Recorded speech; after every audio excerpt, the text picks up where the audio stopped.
Right now, your brain is being trained every single day, not by your goals, not by your plans, but by a machine designed to capture your attention.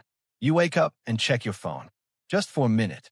A notification, a message, a video, then another, and another. Before you realize it, your mind feels scattered, your focus is gone, and the day hasn't even started. But here's the strange part. Most people think social media is stealing their time. It isn't.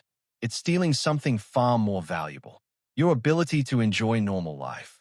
And over the next few minutes, you'll discover what happens when you remove social media for just 30 days. Because the changes are far more dramatic than most people expect. In fact, some researchers compare the first few days to withdrawal. That sounds extreme, but wait until you hear what happens inside your brain. Let's start with day one. The moment social media disappears, your brain notices. Immediately, you reach for your phone without thinking. You unlock it, then suddenly remember there's nothing to check. This happens because habits don't live in your decisions. They live in your neural pathways. According to behavioral scientists, repeated actions eventually become automatic loops. Cue, routine, reward, and social media has perfected that loop. Every notification offers a tiny possibility of reward. A funny video, a new like, an interesting message. Your brain never knows what comes next. And that's exactly why it becomes addictive. But here's where things get interesting. By day 3, many people report feeling bored. Really bored. And most assume boredom is a problem. It isn't. Boredom is a signal. For thousands of years, boredom pushed humans toward exploration, creativity, and problem-solving.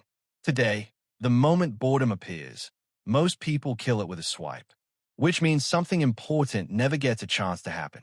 Your mind never wanders, and mind wandering is where many of your best ideas come from. This is where most people get it wrong. They think social media creates stimulation, but often it destroys the mental space where creativity grows. Now imagine yourself 1 week into the challenge. Something unexpected begins to happen. Your attention starts slowing down. At first that sounds negative, but it's actually powerful. Researchers studying attention have found that constant novelty trains the brain to expect rapid rewards. Every scroll becomes a new piece of information. Every refresh becomes another surprise. Your brain starts craving constant stimulation.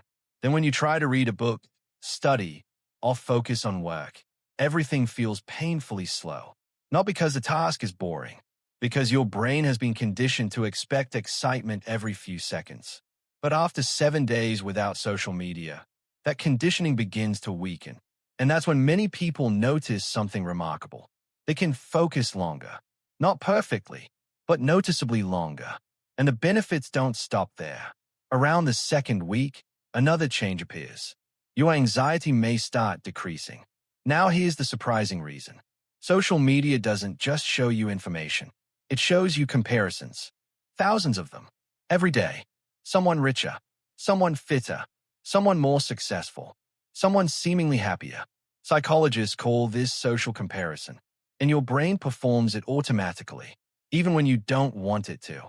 Carol Dweck and other researchers have shown that the environment surrounding you influence how you think about your own progress. When your brain constantly sees highlight reels, your normal life can start feeling inadequate.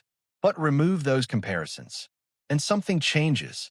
Your attention begins returning to your own life, your own goals, your own progress, instead of measuring yourself against strangers. Now imagine you're 20 days into the challenge. This is where the transformation becomes visible. You start noticing things that were always there. Conversations feel deeper. Walks feel calmer. Meals feel more satisfying. At first, this seems impossible. How can removing an app change real life? The answer lies in dopamine. Many people misunderstand dopamine. They think dopamine creates pleasure. But neuroscientists explain that dopamine is heavily involved in motivation and anticipation. Social media constantly triggers anticipation. Maybe the next post will be interesting. Maybe the next notification will be exciting. Maybe the next video will be worth watching. The reward is always one scroll away. And because of that, ordinary experiences struggle to compete. But when social media disappears, your dopamine system gradually recalibrates. Things that once felt boring begin feeling rewarding again. Reading, learning, talking, building, creating. This is where many people experience the biggest surprise. They don't feel deprived. They feel free. And then day 30 arrives. By now, something deeper has changed. Not just your habits, your identity. James Clear often emphasizes that lasting change happens when behavior becomes part of who you believe you are. For 30 days, you have been proving something to yourself. You can control your attention. You can tolerate boredom. You can choose long-term rewards over instant gratification. And every time you prove that, your self-image grows stronger. Now imagine yourself 6 months from today.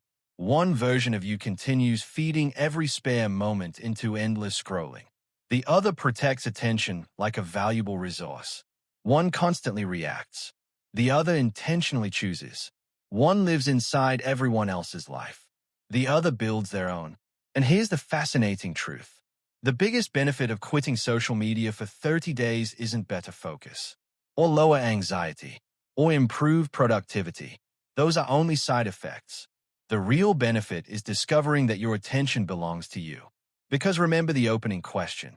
Your brain is being trained every single day. The only question is who is doing the training. After 30 days without social media, that answer becomes you.